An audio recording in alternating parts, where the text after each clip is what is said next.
You're listening to the Cinik Radio Podcast. Now, your hosts, Igrihe and Cinik. And you are listening to the Cinik Radio Podcast, and I'm your very under-the-weather host, Cinik. And joining me, as always, two men who are directly responsible for Steve Harvey's wardrobe choices on this year's New Year's Eve show, Igrihe and Ryan. And on this week's show, we count down the very best of movies and TV shows for 2017, and we let you know what to look forward to in the coming new year. Because we are the Cinik Radio Podcast, and we want to thank you for your continued support. So like, listen, subscribe. Most importantly, enjoy these disagreements. IG, and what was your number 7 favorite TV show of 2017? All right, so for me, number 7, it's kind of a cheesy one, but it's The Good Place on NBC. Basically, someone dies and someone else of the same name dies on the same day at the same time and gets put in the good place. It's Kristen Bell, who I love. She's amazingly funny. Ted Danson, and his first real good thing since Cheers, as far as I'm concerned.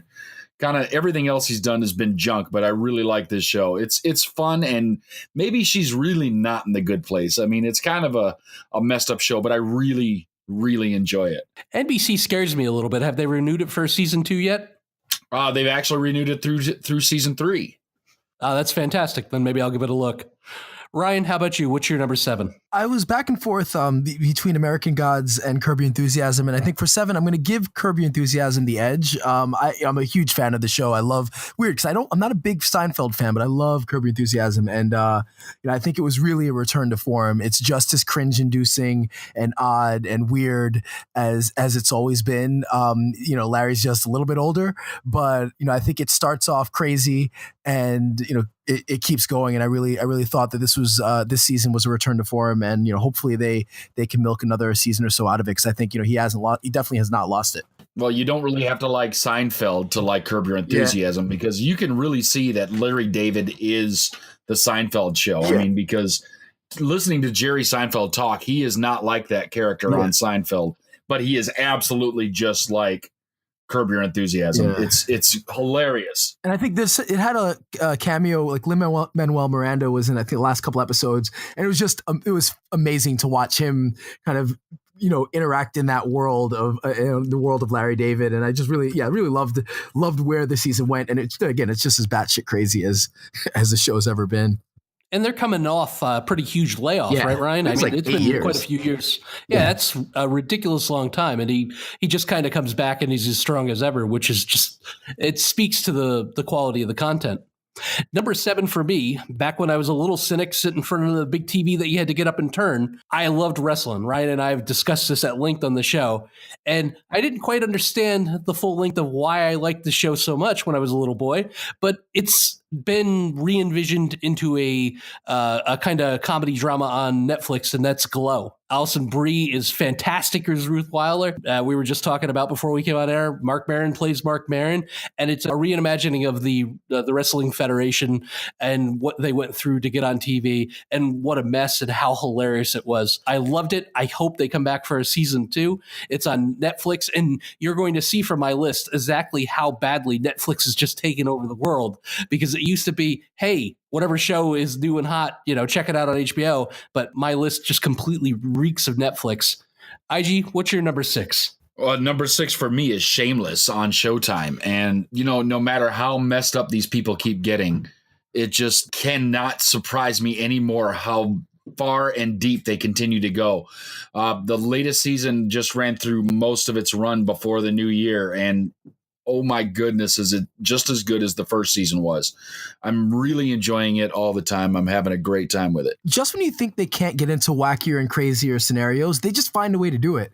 And it's in a way that I'm always sold on it. And I really, I think the show just is consistently one of the best shows on TV, and really never, it's always just solid and never kind of dives too much. And it's just insane the kind of stuff that they get themselves into. It keeps getting stronger, too. I mean, I think the show took a little bit of a hit when Joan Cusack left, but it's continued to grow. Like, the Gallaghers are now part of this time of year for me. We love them so much that we actually risked our lives going over to that side of Chicago to check out the houses, because that's where they film. But I think consistently, the show has gotten stronger. The character progression has been great. I mean, I was a little worried when they decided that they were going to straighten Frank out for this season, but it's only made for a hilarious turn of events. Ryan, what's your number 6? My number 6 is Master of None. I didn't give that show a chance when it first came out, and so I finally got around to, so again, speaking of Netflix, got around to putting it on Netflix a couple weeks ago, and we just breezed through it. And I think this was season 2 of Master of None that came out this year, and it was really a great love story that was kind of told, in the midst of, hilarious. It's an hilarious comedy, but I think he told this love story over the course of the entire season that was kind of a will they or won't they situation that really had you invested. And there were a couple of, in addition to just having, just this great storyline and being funny, there were a couple of individual episodes that were just phenomenal and some of the best things you'll see on TV, just period. So I really think The Master of None was a great show. I wish I'd gotten into it earlier. And yeah, I think season 2 was great, and I'm excited for season 3. Aziz Ansari for me is just the right level of quirkiness. It's not so quirky that it kind of makes you feel off about watching him. He's just kind of that quirky dude that's just kind of fun to be around. And it just adds to the allure and the charm of the show, because it is amazingly hilarious, but it's very charming at the same time. I loved him on Parks and Rec. I thought he was unique, and they didn't really write a character like that on TV. And I believe he won a Golden Globe for that particular series just last night. It's a strong show. I would definitely put it up there as a suggestion to watch. Number 6 for me is FX's Taboo, starring Tom Hardy. It's about James Delaney who returns home to reclaim his father's shipping business, only to get stuck in the middle of a power struggle between the British government and the East Indian Trading Company. It's dark, it's brooding. It had a lot of great action, drama, and a little bit of a mystical element even. And I really can't wait for season 2, but they left it so open-ended. But since Tom Hardy is a huge action star, and who knows when we're going to get that, but that definitely was one of the better series out there this year. It was amazing. It was a lot of fun to watch. It was very dark, so you better make sure you had a good black level on your television so that you could actually see it. But there was some turns in that show I certainly didn't expect coming that really just kept you locked into the next episode. And so I got through the whole season just because it was almost like they used to say about Howard Stern. You got to tune in to see what they're going to do next. I'm going to throw a little curveball. So I'm going to give my number 5 now, only because my number 5 is Taboo. So while we're on the topic, I'll throw my number 5 in. I really, really enjoyed the show. I think Tom Hardy is magnetic. He's kind of one of those people you can just watch him do, anything on the screen. And I think he's perfect in the role. I love the story. I love the twists and turns they took. It's sad. It sucks that it didn't do as well, I guess, ratings wise and financially as they expected, but thankfully I think they are working on a season 2, so we'll get more of it. But I just really love how gritty it. Well, we talk about gritty a lot in shows, but this, you felt like you were in old, disgusting England, and you could kind of smell the streets and you could smell the people, and it was just disgusting in the kind of way that really kind of immersed you, and it just felt like a real lived-in world. And that was one of the things I really loved, in addition to the story and the performances, was just that it just felt real. Like whoever did the set design and costume design there deserves an Emmy or whatever, because they really got it right. Again, just felt like a real place, and really, really enjoyed the show. Well, and one other comment about Taboo, Tom Hardy can really inhabit a character like nobody else. He really embodies and becomes whatever's going on there. A lot of actors, you see them and you're like, oh, that's so-and-so. You can believe that he almost isn't Tom Hardy anymore in most of the roles that he takes, because he just envelops himself in it so deeply. And it's just an amazing thing to see. And it's probably a character acting or character study that does that. But however he does it, it's very, very well done. IG, what's your number 5? Well, number 5 for me is one we've already talked about, and that's Glow on Netflix. And there's a lot of the same reasons that you had, Cinik. But another big reason for me was the amazing soundtrack. I mean, yes, it's a lot of old songs, a lot of 80s stuff and everything, but it fit so well in the show. They've just made it work, and you just got your heart pumping every episode I watched. Heart got pumping with some of the music they were using. I loved it, and it was a good show, shot beautifully. A lot of fun to watch. Yeah, and it really has amazed me how they're using music to really put you back into that era, because my number 5 is Stranger Things season 2 on Netflix. And the theme song, besides being out of this world, they did the same thing. I mean, the music was a big part of the show. And even though there was no sophomore slump from the previews that we got a few months ago until the show hit, it was a fantastic season. I loved it. I'm a little bit worried that the show may lose some of its charm when the kids get a little older.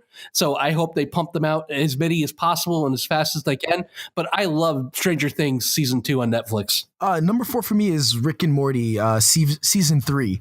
So for a long time, I kind of stayed away from Rick and Morty. And I felt like, the fandom seemed kind of crazy. And as you can probably attest to, when we went to Comic-Con, like the most common costume easily was Rick. And I just felt like, okay, maybe these fans are a little crazy. But I finally had a friend talk me into watching it. We put it on, and it is really one of the smartest shows on TV, if not the smartest show on TV. It's hilarious, but really deep. You can watch episodes over and over and over and find little Easter eggs, little things. It's created this world with characters and places that is just really unique. And I just really enjoyed the show. And I think I binged it. So in a way, like all the seasons kind of blend for me, but season 3 is just as strong as the first 2 seasons. And it's just really one of the best shows I've ever seen, definitely animated. And yeah, just really funny and really smart, and definitely recommend it. And I haven't watched a single episode of that Oh, yet, yeah, but I really going need nuts. to. Yeah. I mean, the cosplay at New York City Comic Con was amazing for that show.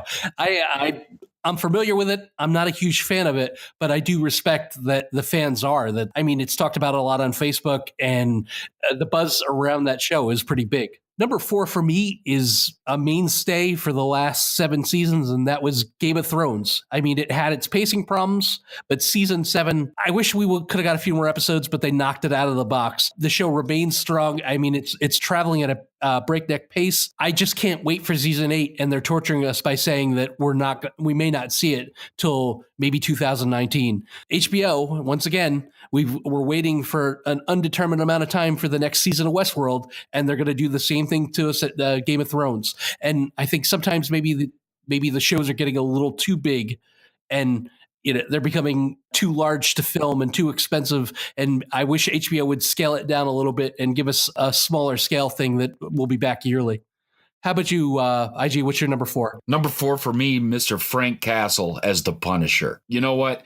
They've been having a little bit of a problem over at Netflix with one specific thing, and that is Marvel properties. They started pretty well with the original Daredevil and then have not gone as well, basically consistently sliding downward all the way to Luke Cage. He was pretty good, but he wasn't great. But then Iron Fist was awful, and The Defenders was basically Iron Fist 2.0, not great. But The Punisher was fucking amazing. It was so good. It was so Punisher, and that's what I loved about it. It was The Punisher. It's everything I hoped they would do with the show, and they did it. They knocked this one out of the park. Very good performance all around. Everybody. There wasn't a weak link in the show. Yeah, I love The Punisher a lot too. I'm not as hard on Luke Cage, and I agree with you completely on Iron Fist, and The Defenders was a complete letdown. Ryan, what's your number 3? My number 3 is Black Mirror. Black Mirror just ekes into that 2017. I think it released like on the 28th or something crazy like that. But we watched episode 1. Episode 1 is phenomenal. Like Black Mirror is again one of the best shows on TV easily. And episode 1 is one of the best shows or episodes of the series. It's just phenomenal. It's kind of, if you've watched Black Mirror, it kind of takes technology and generally has something to say about some kind of future technology. And it's always done really, it's smart. It's well written. Performances are always great. And I think this season may be the best season. I really loved, again, the episode 1, episode, I think 6 were great. Everything in the middle was really, really strong.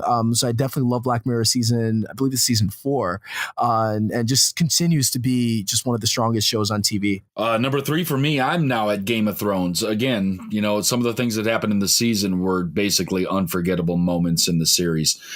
They did some great things, and like you said, there were some pacing problems, but they did enough great that now all I want is the final season, and I'm just sitting here with bated breath just waiting for it, because I mean, there's so many things going on, and this could literally go in any direction that we've seen, right? Anybody could win, and we don't know which way it's going to go. It's literally just insanity. Number 3 for me, and a lot of you probably haven't seen it, and if you haven't, you should rush out and see it now. It's IFC's Brockmire. Brockmire is a baseball announcer who was on the professional level and has a nervous breakdown mid-game because of his wife's constant infidelity.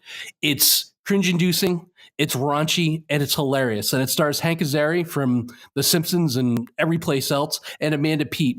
And for once, she actually doesn't ruin a project. I would definitely check out Brockmire if you haven't yet. You turned me onto that show, and it is downright hilarious.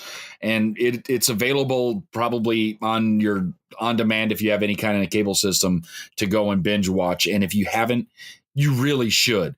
And you'll watch the first episode and you just won't be able to stop. It's so funny. IG, what's your number 2? Number 2 for me is Netflix, because we talked about how Netflix has taken over the world. The Crown, the story of everything leading up to and Queen Elizabeth, our current queen in England, her rule and how she came into her position and the things that she's had to struggle with as the queen. And it starts out really well, and it just continues to go. It's beautifully shot, acted amazingly, and it's just so much fun to watch. It's very intriguing just to kind of get a fly on the wall perspective of things that happen. Now, I'm sure it's been glorified for television quite a bit, but there's still a lot of truth in everything that's going on. I haven't seen it yet, but I know the buzz around it is huge. It looks like it'll be a good watch. Ryan, have you seen it? No, it's funny. We started to watch it, and then I forget why, but we stopped it within a couple minutes, and we never got around to finish it. It's definitely a show I want to watch. It's right up there with a couple other shows, Netflix, of course, that are on my list of shows to binge. But The Crown is definitely up there. Number 2 for me is The Punisher. After 3 swings on the big screen, Marvel finally gets it right. Frank Castle is just amazing. It's violent, it's gory, it's real. The performances are very good. Some of the side characters I could have done without. Whatever Marvel was lacking on Netflix, they regained it. John Bernthal knocks it out of the park. I mean, if you remember him from Walking Dead, he's every bit as intense and as intimidating as Frank Castle. It's aggressive, it's angry, and I can't wait for season 2. Ryan, you're number 2. Okay, so Game of Thrones again. First year that Game of Thrones doesn't get number 1 for me, actually, but I think, as you guys mentioned, there's some issues with pacing, there's some logic issues, so I think it was just a little bit jarring, because for a show that generally is plotted no well and consistently, and a show that kind of logically makes sense, I think this was a little bit of a departure. But that being said, like, no show does spectacle like Game of Thrones. And when it's at its best, it's better than anything almost ever. It's that good. And I think this season had a mix of some of the best things we've ever seen in the show, and then probably a couple of the worst things we've seen in the show. So I think the only reason really why it's not number 1 is that I think there are a couple little things that brought it down slightly. But again, it's as good as anything out there. And when it gets it right, I mean, there are a couple episodes this season that just really knocked it out of the park. And so, definitely Game of Thrones is right up there. And yeah, like you guys mentioned, I think one important thing is that it really makes me excited for next season. Like, I really can't wait until it comes. And in a way, I'm kind of happy that we got to wait more than a year probably for the next season, only because that's it. But at the same time, I really, really am dying to find out, how they're going to finish this up, really set things up nicely. All I know is season 8 comes and goes, and Bronn doesn't get a fucking castle. We riot. That's all I'm saying right here now. IG, what's your number 1 for the 2017? All right, the big spot, number 1 for me is Stranger Things on Netflix. And there's a bunch of reasons why, biggest of which is, being a child of the 80s. I was born in the 70s, but I really grew up in the 80s. And this just kind of brought so much back from that. Not the least of which is the ability to use the phrase bitchin' without getting looked at like I'm an old man. There's just so much fun in that series. And it's, in a series designed to kind of be almost horror and suspense, they infuse so much fun and humor all at the same time that it just really grabs a hold of you. And the first season did that. Second season didn't fail. The sophomore slump missed them completely. And I love the show. And you're right, Cinik. They need to pound out. They need to have these kids on retainer and just start pounding seasons out, because they're going to get old and it's not going to be fun unless they replace them all and start with new characters. And I just don't see that working, because these kids together are just great. All right, number one for me is another Netflix show, although it originated somewhere else. It's Dark. So if you haven't seen Dark, you need to stop everything you're doing and watch it. It's a German show, so you can watch it with subtitles or dubbed. Either one works. I think sometimes dubbing it's off, obviously, but I thought the voice acting was great. So either way works. But Dark basically takes place in a small German town, and some kids go missing. And basically it goes from there. They're trying to figure out, why are these kids missing? It's sci-fi.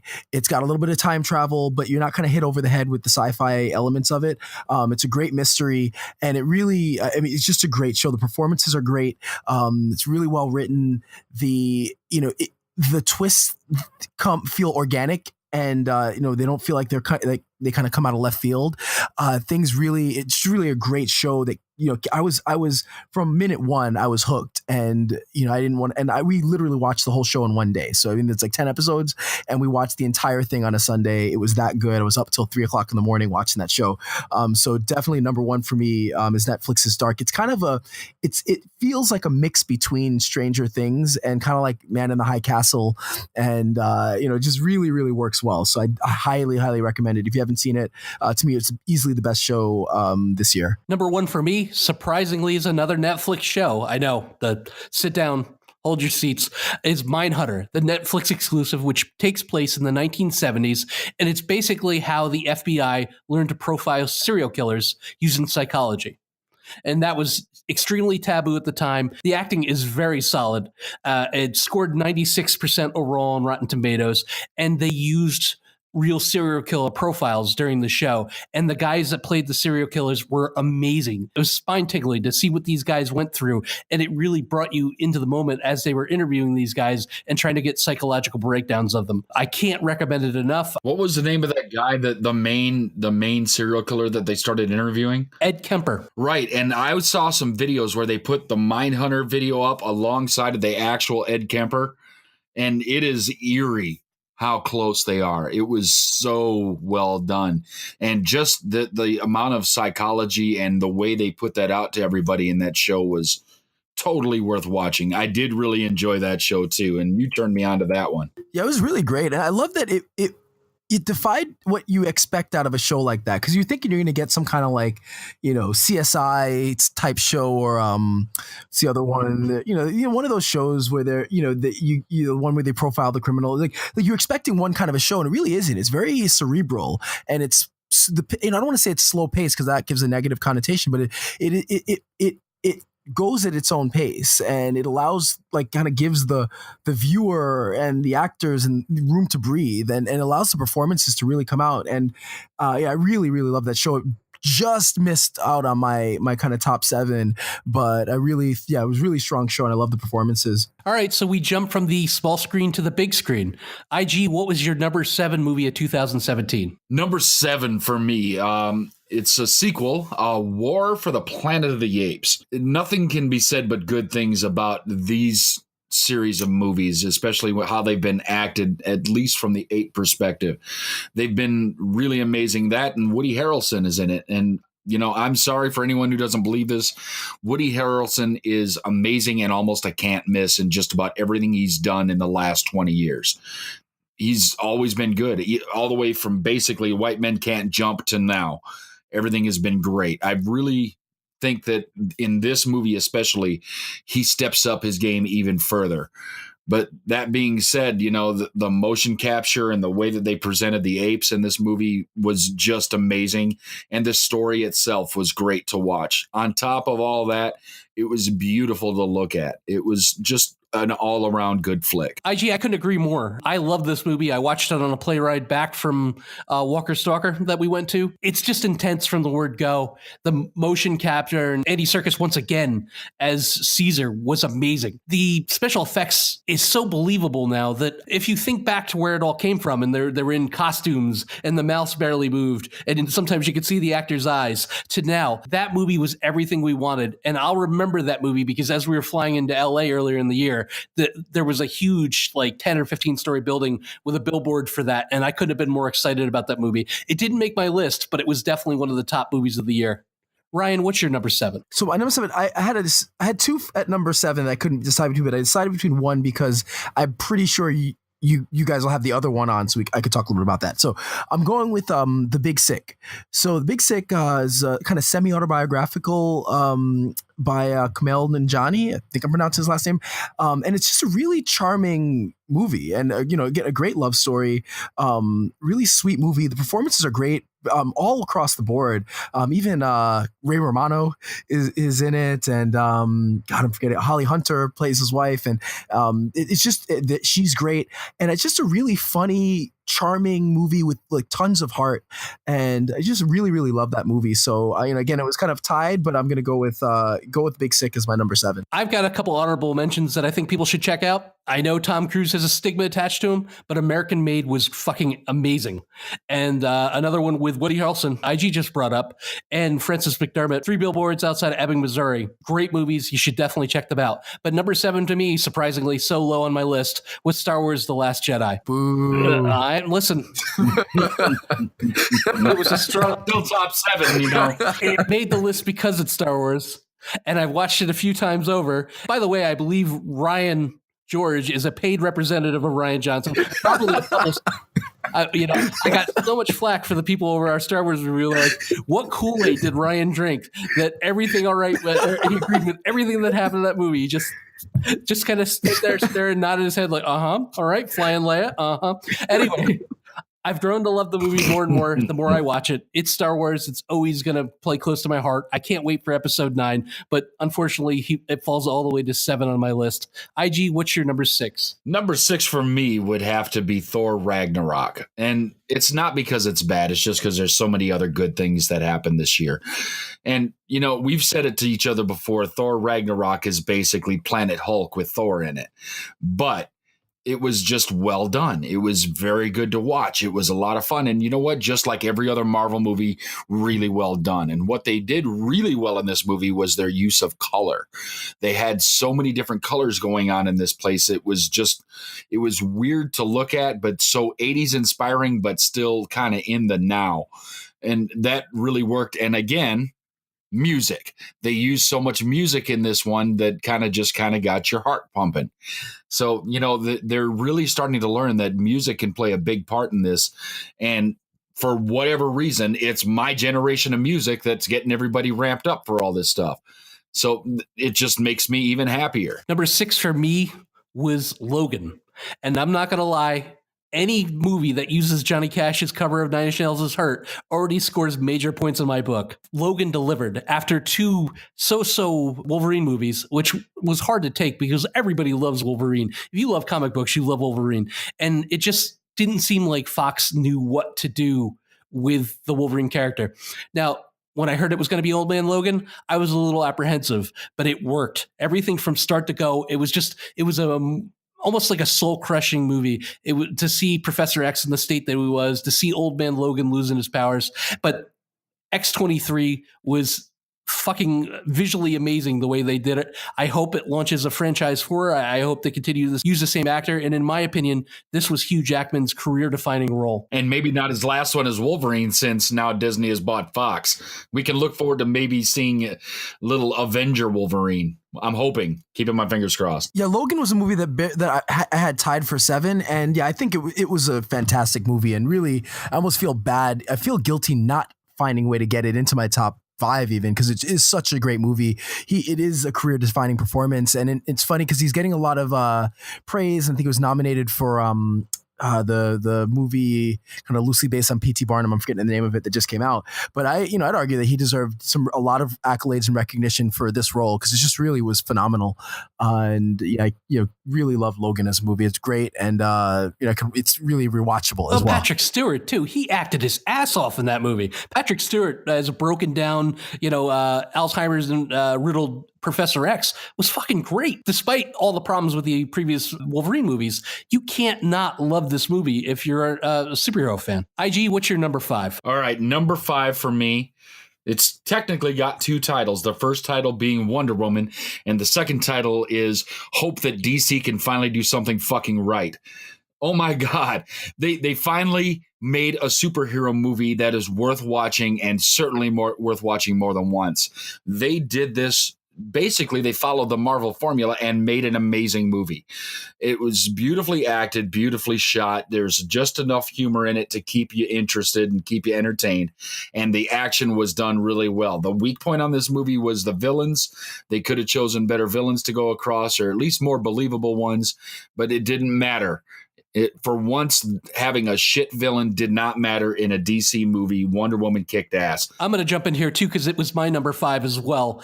And Chris Pine was amazing. You're right. The villains couldn't have been a little fleshed out a little more. It mirrored Captain America, the first Captain America, a little bit too much in certain spots. But the fact that Gal Gadot just took this role and she made it hers, I loved Wonder Woman. I can't wait for the sequel. I'll be happy once we're past like an origin story, but Wonder Woman was simply one of the year's best movies. And I guess I have Wonder Woman as my number 5 too.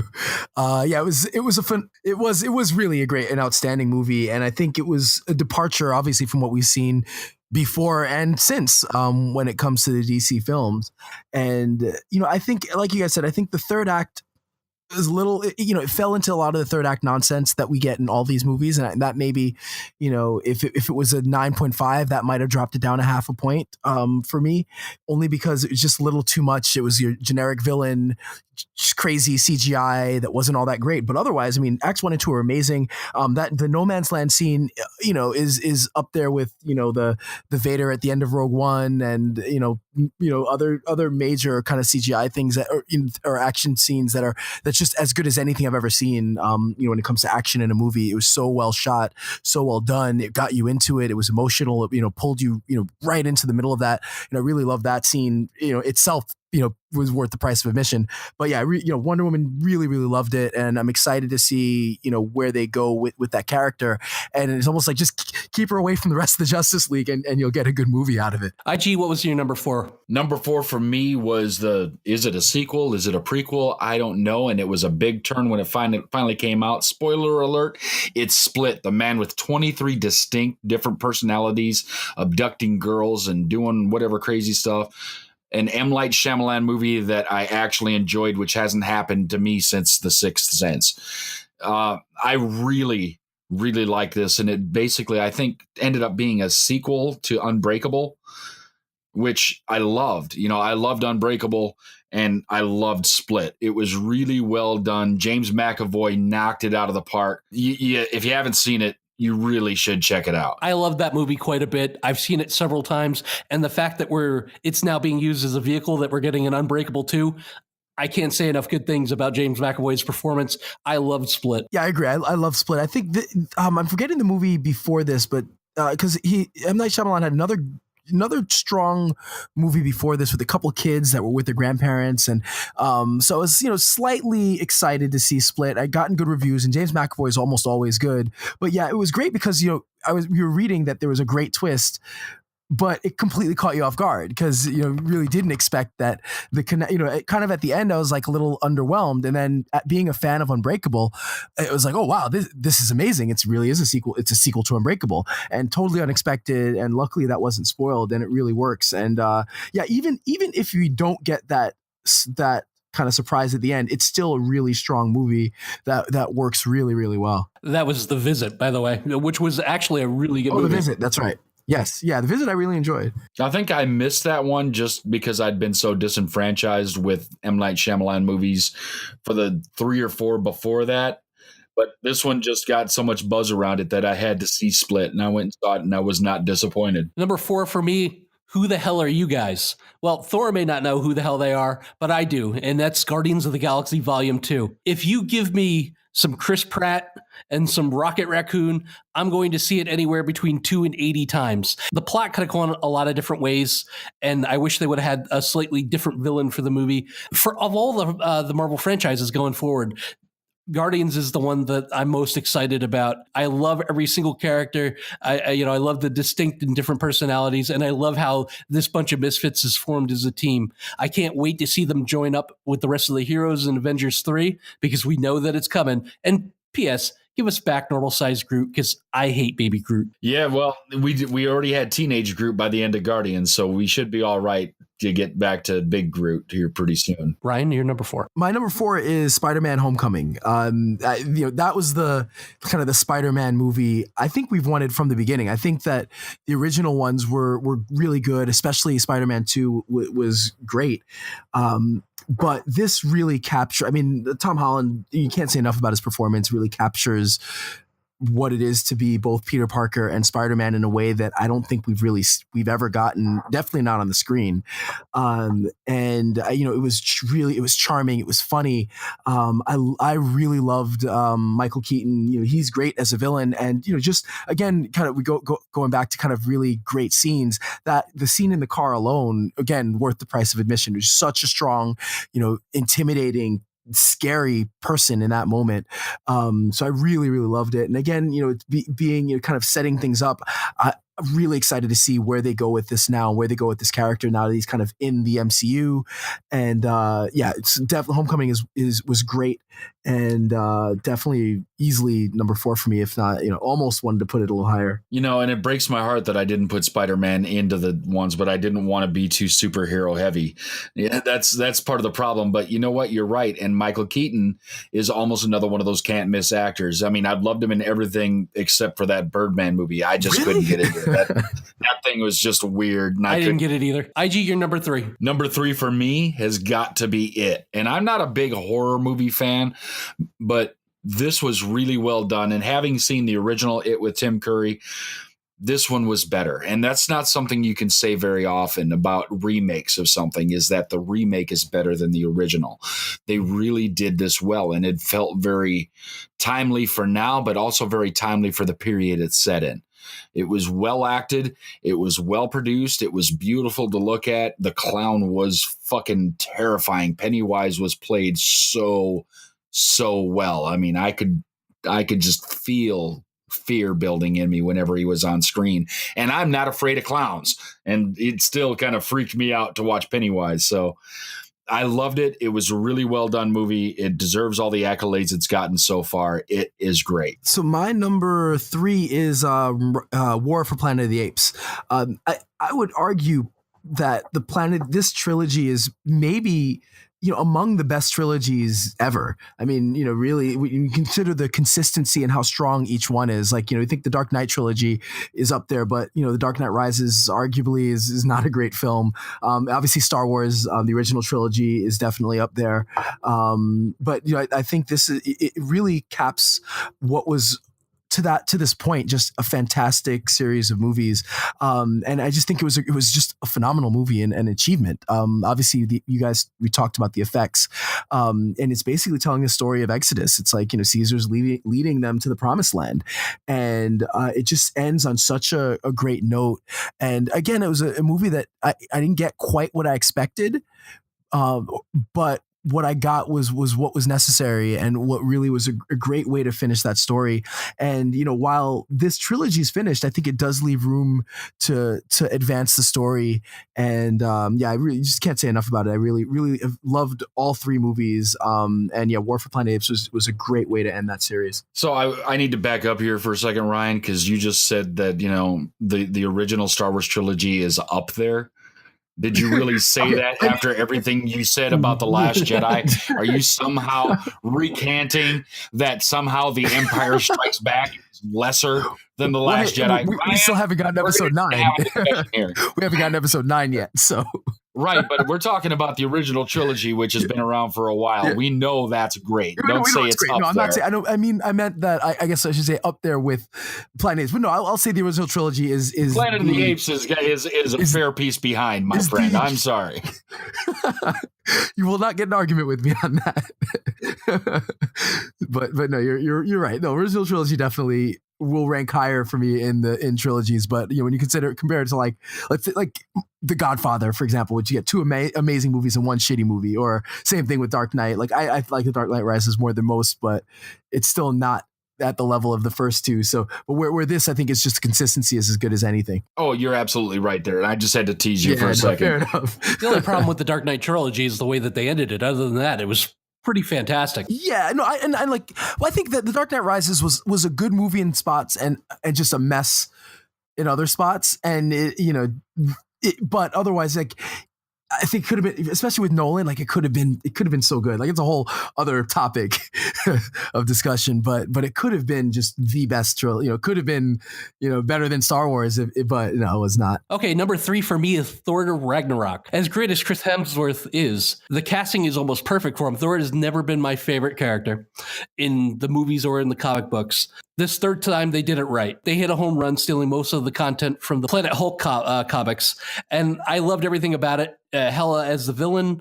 And I despise Led Zeppelin. They even got me to download a Led Zeppelin song off of iTunes. The use of Immigrant Song was good as anything that's ever been done in a movie. It got me amped up. I mean, they used it in the trailer, and I fell in love with it right away. So Thor Ragnarok was a fantastic movie. Yeah, I really enjoyed it. It was one of those movies where it's a little thin, like if you really dive deep into it, but it just took you for a ride. Like it was joyful to watch, and I loved the performances from Tom Hiddleston. Tessa Thompson is great in it. The little bit with God, why am I forgetting Odin's name? Anthony Hopkins? The part where he's playing, Loki playing him was phenomenal. And I think one of the cool things was, for a lot of the Marvel movies, the directors are kind of toned down a little bit, and they really allowed, I'm going to mispronounce his name, but Taika Waititi, they really kind of allowed him to do his thing and infuse his own humor into it. And it really comes across as something that felt different. It feels different from a lot of the other MCU movies, which are starting to kind of get a feel, they all kind of feel, they're starting to feel similar. That's why I Guardians was perfectly fine, but I didn't love it. But I felt like, Thor Ragnarok almost made my top 7 and really does have a different feel from what we've been getting recently. I mean, the movie was strong. Mark Ruffalo was great. He was hilarious in parts. Idris Elba, they used a little more of his acting talents this time around. I had no idea that Scourge was Carl Urban. I had no idea. And he's a great actor. And, because of the prosthesis and makeup and stuff, I didn't know it was him. I loved that movie. It was really strong. IG, what's your number 2? Well, number 2 for me, a movie we've already talked about, is Logan. And again, just a really strong closing to Wolverine. If we never get him again, which I'm really hoping we get him in an Avengers movie because he belongs there. But if we never get him again, it was a fitting send-off for one of the greatest superheroes comics have ever known. He's still running strong in the comics, but he's just an amazing character, and he's been played so well by Hugh Jackman. And I don't think anyone would be served justice if they ever recasted Wolverine as played by another actor. It's almost like the problems that everybody's having with anybody that plays Superman that isn't Christopher Reeves. Same kind of thing going on. Hugh Jackman is amazing, and it was a beautiful send-off. And what is this, like 19 times or something he'd played Wolverine? It's some crazy number. I loved the movie. I loved how they did it. X-23, I would really love movies with X-23. I just can't say enough about it. It is my number 2 for the year, and it's been rewatched by me probably no less than a dozen times. All right, so number 2 for me is The Last Jedi. As you probably could have expected, it'd be my top 2 for the year. I loved it. I think it's the best Star Wars movie. It's the more I watch it, the more I like it. We talked about it at length last week. I know many people disagree with me, but I just think it was really well done, subversive, had some of the best action beats that we've seen in anything. especially in Star Wars movies. And I think in spite of some of its problems, which there are some issues in it, I think just really shines for those great moments that it has and for the story that it's trying to tell. So whether or not you think I'm on Ryan Johnson's payroll, The Last Jedi definitely for me is number 2, easily number 2. And again, I think it's the best Star Wars movie to date. To date? Huh? To date? To date? Well, yeah, we're gonna have every year. We'll have at least one for the rest of our lives. So far, it's the best to date. Over Empire? Over Empire. Oh my God, Ryan. Now, IG, the real question is, it being number 2 and not number 1 on this list, how much will this affect the check that Ryan Johnson's going to cut you? It's going to be pretty low. Well, I think this is the major ploy in trying to make it seem like it's a real review that he didn't put it at number 1. Right. So it's a masking technique. Yeah. Number 2 for me, after 5 movies and countless numbers of years, Marvel and Sony finally make right and decide to sit in the sandbox together and make us a decent Spider-Man film. Spider-Man Homecoming, we finally get the Spider-Man story that we wanted. I was amped up when they introduced him in Captain America Civil War, and I couldn't wait for him to get his own standalone movie, and it delivered. Michael Keaton is amazing as the Vulture. He was a little propped up by the original cast of Iron Man, but even them, it kind of seemed like a great big reunion, bringing in Pepper Potts and Happy Hogan. I can't say enough good things about Spider-Man Homecoming, and much like IG said, I've had to watch this film about a dozen times. IG, what is your number 1 movie of the year? All right, Ryan Johnson isn't paying me. This is my own personal fanboyism that I can't get out of my own way. All right. I just love Star Wars so much that my number 1 is Star Wars. And now they could have destroyed this for me, but it's still strong enough to be my number 1 for the year. If you listen back to our show, I have plenty of problems with this. There are plenty of things that bother me with this movie. But upon further watching and further watching and further watching, I still love it. And I want to not love it. I've watched so many videos on YouTube telling me everything that's wrong with it and how every argument I have about why I like it is potentially wrong. But I still love it. Is it the greatest Star Wars movie of all time? No. Empire still has you beat, Ryan. Fuck you. I don't care what you say. But it's still pretty good. I would put it probably 4th. In the whole grand scheme of all Star Wars movies thus far. Now let's see where Solo lands later, but right now I really did like The Last Jedi, and yes, it's the fanboy in me that can't get out of my own way, but I'm willing to accept that. I love The Last Jedi. I'm Igrihe, and I love The Last Jedi. I just said it. Ryan, we share the same number 1 movie, so let it fly. All right. So Get Out is number 1 for me. It's a movie that speaks to me individually, as being, Black person in America. It's a movie that has a lot to say, but it does it really deftly, like with, kind of depth and skill that you don't see in movies like this. It's not preachy and it's not hitting you over the head with the themes, but they're there and they're in your face and you have to acknowledge them.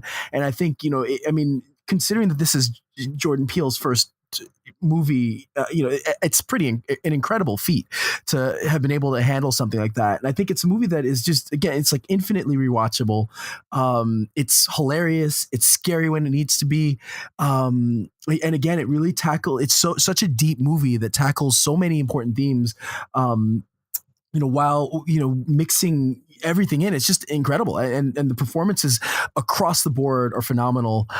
So yeah, as much as I love The Last Jedi and I want to give that number 1, I just, Get Out is just, that's the movie. And, if it doesn't get nominated for and win an Oscar, if it doesn't get nominated, it's a travesty, and it really should win, because I honestly think it's one of the best movies we've had in a long time, and easily, to me, the best movie of the year. I know it was a year dominated by superhero films, and yet I choose a horror film as number 1.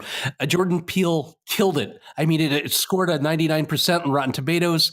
He also made him the first African-American director to gross over $100 million in his debut film. The acting was on par with anything else that came out this year. The message was great. and the movie was terrifying without using gore. Get Out was my absolute number one favorite movie of the year. All right, 2017 is come and gone, and now let's spend a little time looking at the preview for 2018.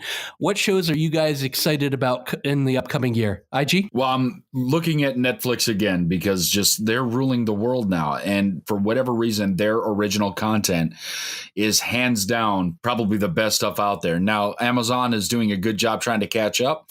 They haven't quite hit it yet. They've had some good shows. I like Mozart in the Jungle and a few other things that they've done. The Tick was good. But my two things this year coming up, first one is they're going to redo Watership Down. It's going to be animated, but with new voice actors. I like the original movie. It was really well done. It's going to be another animated go at it. And it's going to be 4-hour-long episodes.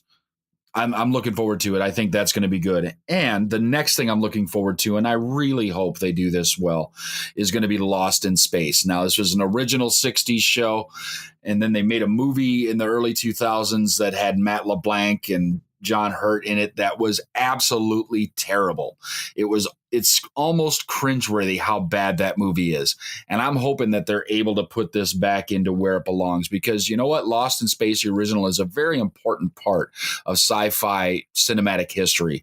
You know, it brought a lot of things into the limelight for what you can do with science fiction in a live action viewing. So I'm excited that hopefully they're going to do this right, and that they're both coming to Netflix this year. Let's see. So the first show I'm looking forward to, which I think they just announced that it's premiering, I think in March, is Atlanta. So Atlanta season 1, I think, was last year. It's a Donald Glover kind of vehicle. I think he writes, stars, produces, directs. I think he does everything on this show. It's really one of the best shows, best comedies out there.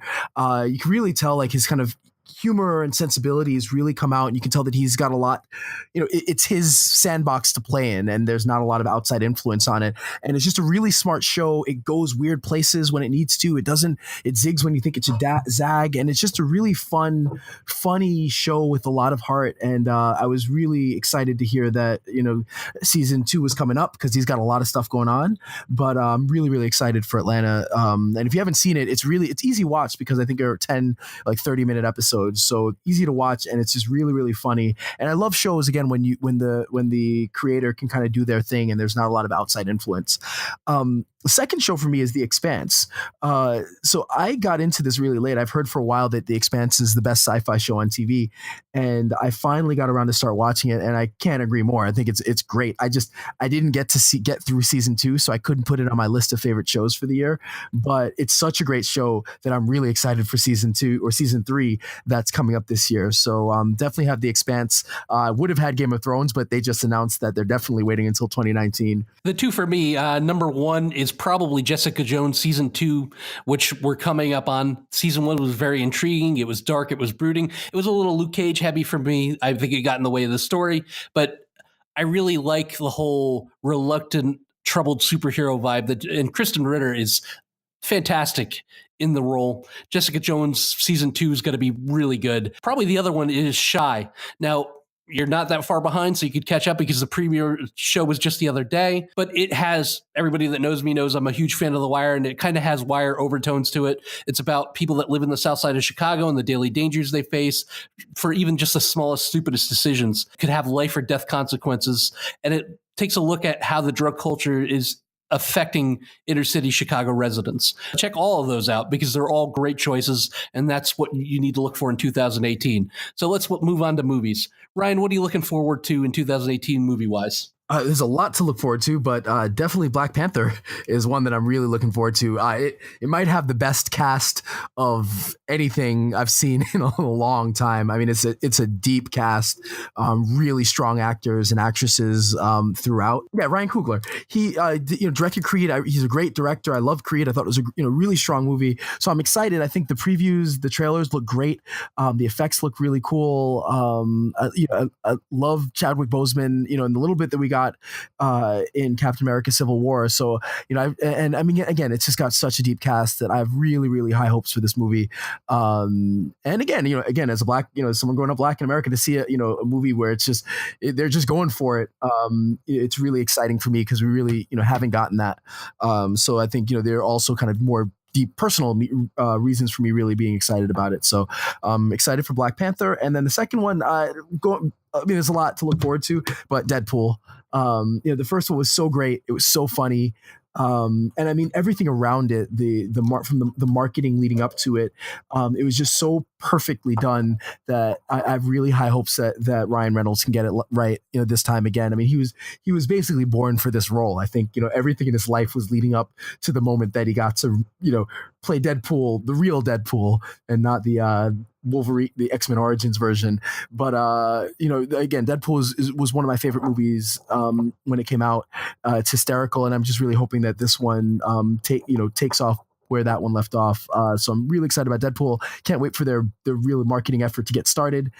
So those are my two big ones for this year. All right. So the first one that I'm really excited for this year is going to be Ready Player One, right? This is just basically you get to go into a CG universe, kind of, what is that called? Where you put on the VR goggles and you immerse yourself into it. And it's basically a universe of the 80s and 90s. I mean, so much as driving around in the DeLorean, having all of the heroes from all your favorite video games. It just looks amazing. And, it's coming from Steven Spielberg. So I'm pretty sure it's just going to be awesome. And I can't wait for it. That's coming in March. And then much later in the year, Tom Hardy, who I already spoke so highly of in this show, is going to be playing Venom. And you know what? We got to look at Venom in one of the earlier Spider-Man movies, and they did not do him anywhere near the justice I deserve he feels. So hopefully this is going to remedy that. We're going to get a standalone Venom film that I just cannot wait for. It's going to be great. I just have to believe it in my heart. I unfortunately cherry-picked the two best movies coming out this year as my movies to watch. And if you're going to start with origin films, why not grab the best character in the Star Wars universe? And we're coming up upon Solo, a Star Wars movie, and I cannot wait for that. Han Solo has always been one of my favorite characters in the Star Wars universe, and we're finally going to get to see how he got the Millennium Falcon and possibly how he met Chewbacca, and I'm super excited for everything surrounding that movie. And you can say what you want. I love Ron Howard as a director, and the fact that even though he was brought on late, I hope that we do see some of his imprint in the movie. I'm not going to lie. I'm a sucker for a good trailer, and as good as the trailers were for Star Wars, and I believe they delivered for the most part, the trailer for Avengers 3 Infinity War had me going nuts. I literally stood up and was jumping around. I mean, since 10 years ago, when Marvel reintroduced us to Iron Man starring Robert Downey Jr., it's all led to this, and we're about to get where they're going. I mean, Thanos is coming. Who's going to live? Who's going to die? It just looks freaking amazing. I cannot wait for Avengers Infinity War. And that's it. Another episode of the Cinik Radio podcast. We had a great time talking about all the best stuff of 2017, best movies, best TV shows. We also love talking about what we're looking forward to most in 2018. And we want to know, do you have anything else we missed or anything else you think we should take a look at? Send us your comments, questions, and concerns, and any recommendations you may have, and you might get that show reviewed on the Cinik Radio podcast. We'd love to hear from you. Find us at CinicRadio@gmail.com. Look for us on the internet at CinicRadio.com. Find us on Facebook at Facebook.com/CinicRadio, and look for us on Twitter at CinicRadio. You can also get your very own Cinik Radio podcast gear at tpublic.com. Just search for Cinik, CINIK, and you too can wear the latest and greatest Cinik Radio podcast gear. I'm your host, Igrihe. With me have been Cinik and Ryan. We love every one of you. Keep sharing, listening, liking, and subscribing to the Cinik Radio podcast. And until next time, don't get captured. Follow the podcast on Twitter, Facebook, and at CinicRadio.com. Available for download on iTunes.